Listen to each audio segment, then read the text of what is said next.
Darnell Wright was the second offensive lineman drafted in 2023, and I think as a rookie, he was probably the best first-round offensive lineman. Overall, I'd still probably give the edge to DeJuan Jones or Steve Avila, but as far as day one picks, I think Darnell Wright was the best. These are his stats from 2023. Doing a lot of rookie offensive lineman videos, I'm going to have to repeat myself a bunch and continue to say that rookie offensive linemen aren't supposed to be that good. I view the rookie season as getting used to NFL size and speed, and then year two is when you're really starting to look for quality play overall. Comparing him to every rookie offensive tackle since 2014, this plot has PFF run blocking and pass blocking grades. He was average in pass protection, slightly above average as a run blocker. He was just outside of this cluster of elite rookie performances. If you're in this tier, unless you're Mekhi Becton, you're basically guaranteed to be a high quality starter going forward. And comparing him to last year's offensive lineman, he had the third highest PFF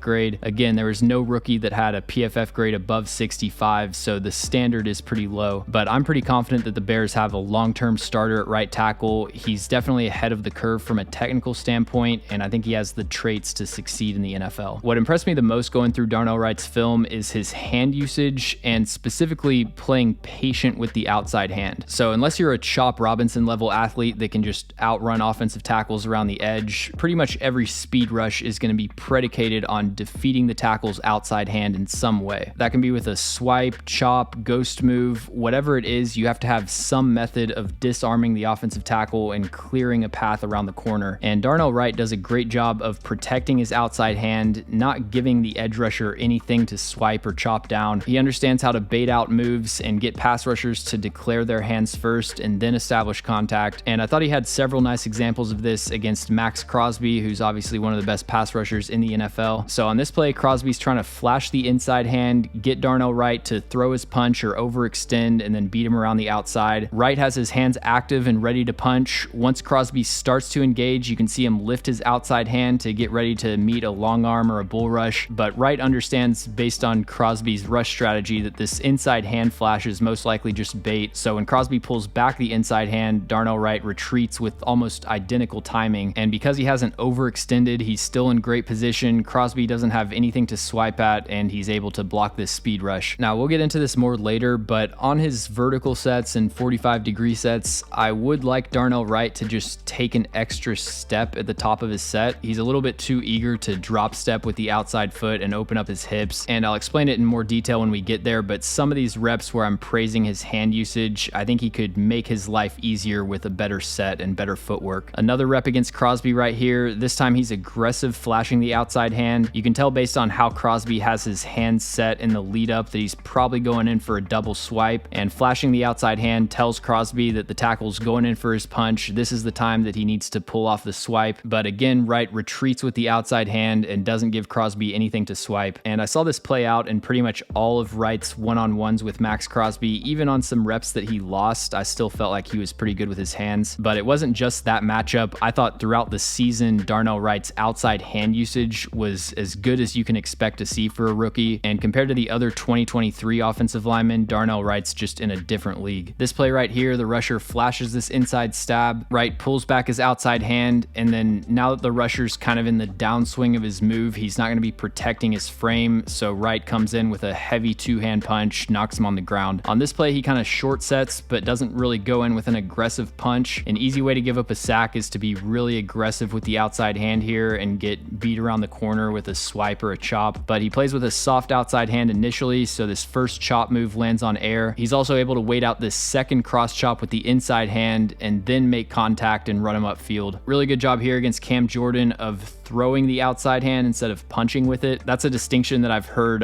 Paul Alexander, who's a longtime Bengals offensive line coach, make. Punching with the outside hand is basically just locking your elbow and making a straight punch, but by throwing the outside hand, he's still reaching the same landing point, but he's coming in at a much wider angle, so this cross chop doesn't have anything to latch onto. Right here, Rashawn Gary tries to get him with a cross chop. Again, soft outside hand, two-hand punch on the downswing of his move. And then Lucas Van Ness in week one, he's got the hands slightly extended to bait out that move, but once he gets into this double swipe, he retreats and then lands a two-hand punch. The only player that I really saw beat Darnell Wright's hands was Chris Jones when he was lined up on the edge in week 3. This first play is good to start out the rep, but but then he lowers his head into contact and basically bear hugs. His hands are way too wide here. And then the second play, he's going in with a two-hand strike, but he's very tentative into initial contact. When you're matched up with a defensive tackle that's playing on the edge, you're obviously going to expect a bull rush and speed to power a lot more frequently. So I understand going in with an early two-hand punch, but you can't just drift into it like this. He's also punching high, which unlocks the forklift for Chris Jones. Because he's punching up at the collarbone, that allows Chris Jones to just latch onto his forearms, forklift him, and then beat him around the corner. But outside of that, I thought his hand usage was very impressive, especially for a rookie. The main area that he had some issues in pass pro was from undersetting and getting beat around the edge. I would say his pocket range is adequate for an NFL tackle. Like, I don't think he's a player that should be in consideration to move to guard or anything. He can open up his hips and run with a wide 9. For the most part, when he's taking good sets, he doesn't have many issues with speed around the outside. But like I said, I think he would benefit from taking an extra kick step at the top of his set and opening up his hips a tick later. This play against Max Crosby, again, you see him flash the outside hand, does a good job with that, but you can see the first 2 steps of his set are at a 45-degree angle, and then the third one is a full drop step with the outside foot where he's completely opening up his hips. If he got a little bit more depth with this third step and stayed on the 45-degree angle, Crosby would have a much more difficult time ripping around the outside shoulder, and he kind of has to release contact at the end to try to avoid a holding penalty. Similar thing here, except it's his second kick step that forces him into recovery. He takes the first step, but then the second one barely covers any ground, and then the third one is again a drop step. He has to fully open his hips, and at that point you're just trying to match the speed of Max Crosby. I will say neither of the Bears quarterbacks last year did anything to help their offensive tackles as far as taking consistent dropbacks. There's a lot of hitting your back foot and then continuing to float backwards in the pocket and give edge rushers pretty easy angles. Another example here against Joey Bosa, where the third step in his set, he's opening up to the sideline. Instead of squaring up with him and being able to resist the power with his full body, he's only anchoring with his outside half, and Bosa's able to work through the outside hip and push him into the pocket. And then this play, he kind of gives up a sack fumble to Aiden Hutchinson. Again, he just has to turn his hips and open and run with the speed. I would put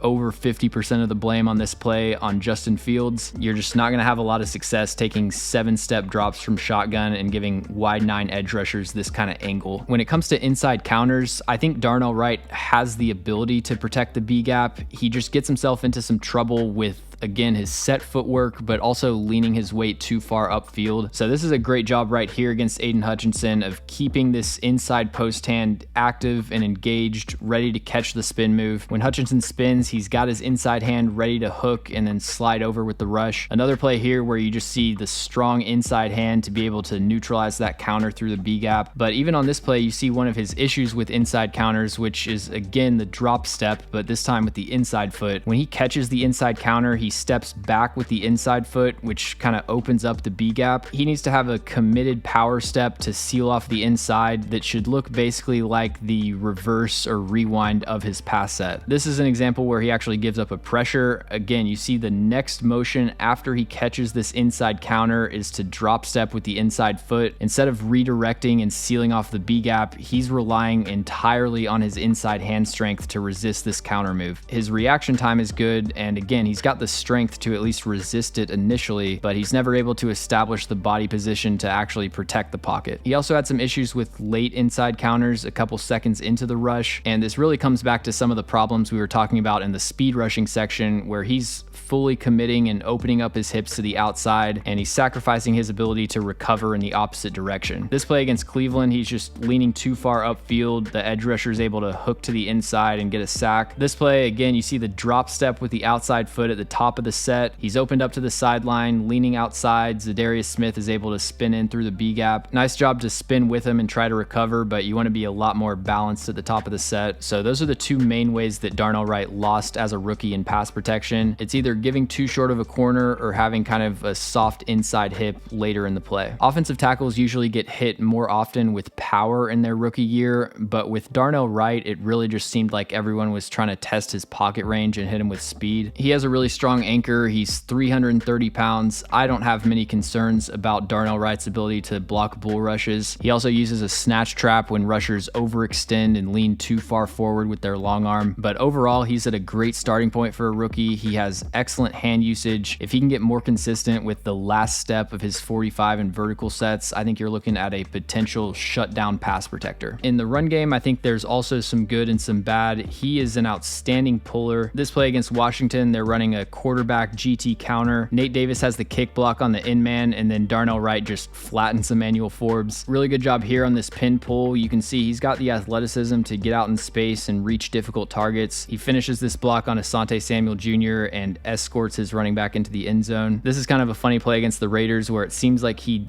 just accidentally gets a pancake. And then some nice second level blocks against the Chargers. Right here they're running duo, so he hits this double team and then climbs to the linebacker. Good job getting his hands inside, staying connected, and then driving him into the ground once he tries to disengage. And then another one here on a trap play where he's able to get a knockdown and clear some space in the open field. He also has good drive power, which you would expect for a 330-pound offensive tackle. When he can secure initial contact, he does a good job of sustaining blocks, driving his legs, and creating displacement.